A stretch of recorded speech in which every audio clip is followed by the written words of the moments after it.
वृषभ लग्न वाले जातकों के लिए हम राहु और शुक्र कंजक्शन को डिस्कस कर रहे हैं और ये वीडियो अब आपके 4th हाउस के लिए रहेगी। 4th हाउस की बात करें तो यहाँ पर राहु और शुक्र आपके लियो साइन में स्थित होंगे यानी सिंह राशि में। यहाँ अब आपको सबसे पहले सूर्य को ही देखना होगा कि सूर्य आपके चार्ट में कैसे स्थिति में है। मान लो अगर आपके चार्ट में सूर्य बहुत ही मजबूत स्थिति में बैठे हैं तो ऐसा और राहु और शुक्र का जो कंजक्शन होगा वो आपके घरेलू जीवन को काफ़ी ज़्यादा ईजी बनाएगा। लेकिन राहु यहाँ शुक्र से रिलेटेड आपके एक्सपेक्टेशंस को काफ़ी हाई करेंगे। इस वजह से क्योंकि शुक्र आपको स्वयं को रिप्रेजेंट कर रहे हैं तो आप बहुत ही ज़्यादा लग्जरियस लाइफ जीने की कोशिश करेंगे और आपको धन, लग्जरी, ऐशो आराम को लेके जो अपेक्षाएं वो काफ़ी ज़्यादा हाई रहेंगी। इस वजह से कभी कभी फैमिली के साथ कुछ डिस्प्यूट वगैरह होने या फैमिली लाइफ से बहुत ज़्यादा असंतुष्ट होने की संभावना है। अब राहु शुक्र का ये वाला कंजक्शन है तो आपका पार्टनर का जो रोल है वो बहुत इंपॉर्टेंट हो सकता है आपके घरेलू जीवन में। इवन आप अपने घर को छोड़कर अगर किसी दूसरे स्टेट में सेटल होते हैं या जन्म स्थल को छोड़कर कहीं भी सेटल होते हैं या इवन फॉरेन में सेटल होते हैं तो आप ज़्यादा कंफर्ट्स पाएंगे। यहाँ पे अब आपको देखना होगा कि शुक्र वास्तव में कैसे स्थिति में, क्या शुक्र अस्त तो नहीं है, क्या शुक्र वक्री तो नहीं है। अगर मान लो शुक्र यहाँ पे वक्री हो जाएंगे तो उस केस में राहु की साइड ही वो मूव कर रहे हैं क्योंकि आपके राहु आपके 3rd हाउस की तरफ मूव कर रहे हैं और शुक्र के वक्री होने से राहु के साथ साथ ही शुक्र यहाँ मूव करेंगे 3rd हाउस की तरफ। तो फिर आपको अपनी क्रिएटिव स्किल्स और अपने खुद के जो टैलेंट है उस पर ज़्यादा ध्यान देना रहेगा। लेकिन अगर आप मान लो कोई भी लग्जरी आइटम्स का बिजनेस कर रहे हैं, कोई भी शुक्र से रिलेटेड आपका प्रोफेशन है या कोई भी बिजनेस है तो उस मामले में अपने जीवन साथी को आप उसमें इन्वॉल्व ना करें। पुरुषों के केस में अगर देखा जाए तो ऐसा जो जीवन साथी आएगा, जीवन साथी के आने के बाद हो सकता है आपके पास एक बहुत ही अच्छा घर हो, गाड़ी हो या वो सारी सुख सुविधाएं आपके पास हो जो भी एक सामान्य व्यक्ति अपने जीवन में चाहता है कहीं ना कहीं। यहाँ पे अब आपको देखना होगा कि अन्य कौन कौन से ग्रहों का यहाँ 4th हाउस पर प्रभाव है क्योंकि यहाँ राहु आपको 4th हाउस रिलेटेड मामलों में चीज़ें काफ़ी मल्टीप्लाई करके दे रहे हैं। तो यहाँ जो भी प्लैनेट बैठा होगा राहु या शुक्र के अलावा भी कोई तीसरा प्लैनेट अगर होगा तो वो भी मल्टीप्लाई होगा, उसकी क्वालिटीज़ मल्टीप्लाई होंगी। तो वो आपके चार्ट में जिन जिन भावों का स्वामी है उन भावों से भी आपकी अपेक्षाएँ काफ़ी ज़्यादा बढ़ेंगी। अब राहु शुक्र के 4th हाउस में होते हुए सबसे बड़ी आपकी जो प्रॉब्लम होगी वो घर परिवार के लिए बहुत ज़्यादा खर्चे करना, लग्जरी आइटम्स पे बहुत ज़्यादा स्पेंड करने की रहेगी। ऐसे में आपको देखना होगा कि आप अपनी फाइनेंशियल प्लानिंग कैसे करते हैं। अगर मान लो आप किसी अदर स्टेट या अदर कंट्री में सेटल होते हैं तो फिर आप और भी ज़्यादा खर्चे करने वाले होंगे। यहाँ पे अब शुक्र आपके चार्ट में 6th लॉर्ड है। 6th लॉर्ड होने से ऐसा जो राहु और शुक्र का युति होगा वो आपके कैरियर में बहुत अहम रोल प्ले करेगा और क्योंकि ऑलरेडी आपके 10th हाउस में केतु स्थित हैं तो कैरियर को लेकर आपको वो सारा सेटिस्फेक्शन नहीं मिलने वाला जो वास्तव में आप पाना चाहते हैं। यहाँ पे राहु शुक्र का कंजक्शन है तो अब राहु और शुक्र कौन कौन से अन्य ग्रहों से प्रभावित हो पा रहे हैं उन ग्रहों को आपको देखना होगा। अगर कोई भी फायरी प्लैनेट से यहाँ राहु और शुक्र प्रभावित हो रहे हैं तो आपकी अपेक्षाएं उतनी ही ज़्यादा तीव्र होती जाएंगी धीरे धीरे। अब आपको देखना होगा कि राहु या शुक्र में से किसी की भी आपको महादशा है या नहीं। अगर मान लो आपको राहु या शुक्र की महादशा होगी तो आपकी अपेक्षाएं और भी ज़्यादा तेज़ी से बढ़ेंगी।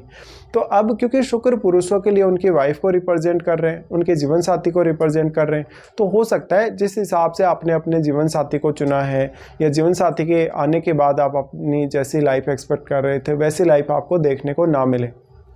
यहाँ पे अब शुक्र की जो वास्तविक स्थिति है, अगर मान लो शुक्र वक्री कंडीशन में नहीं है तो कुछ हद तक आप अपनी स्वयं की मेहनत से, अपने हार्डवर्क से या कुछ हद तक अपने जीवन साथी की मदद से वो सारा का सारा भौतिक सुख सुविधाएं और ऐशो आराम हासिल कर पाएंगे जो आप वास्तव में पाना चाहते हैं। लेकिन कैरियर को लेकर हमेशा कोई ना कोई इशू आपको बना रहेगा।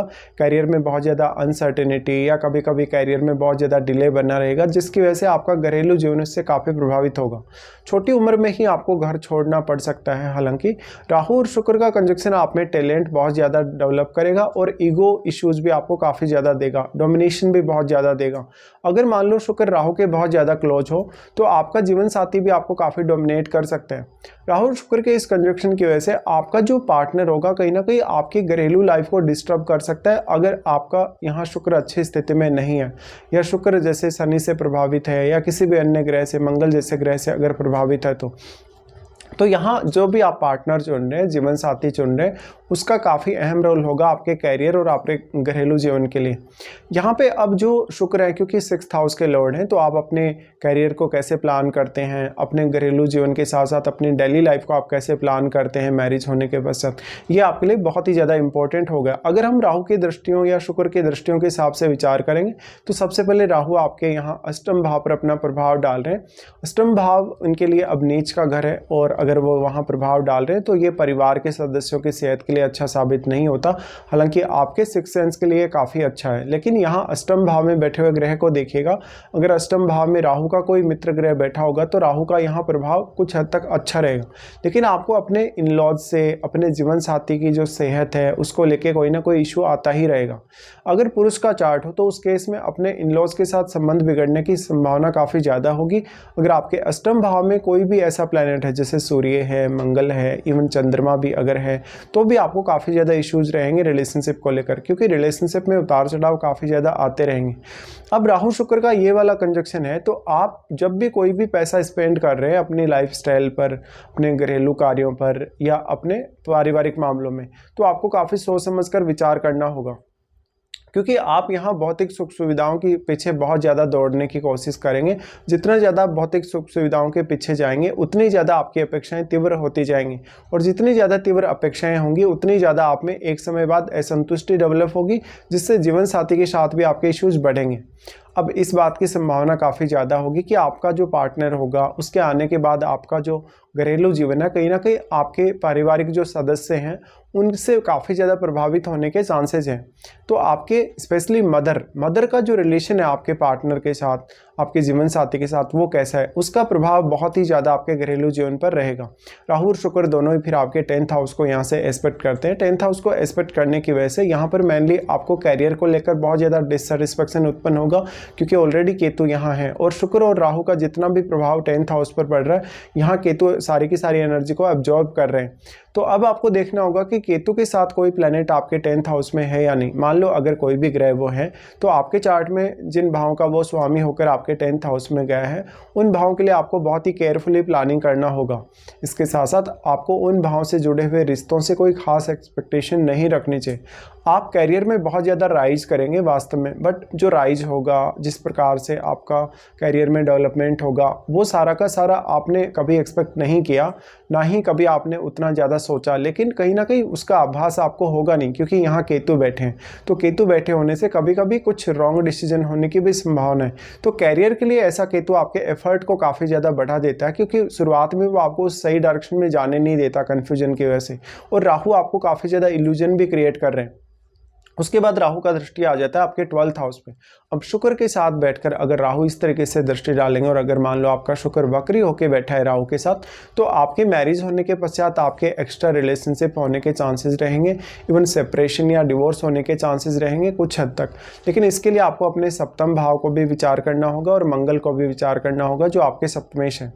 यहाँ से राहु एक्सपेक्ट कर रहे हैं 12th हाउस को, तो आपका इमेजिनेशन बहुत अच्छा हो सकता है, क्रिएटिव स्किल्स आपकी बहुत अच्छी हो सकती हैं।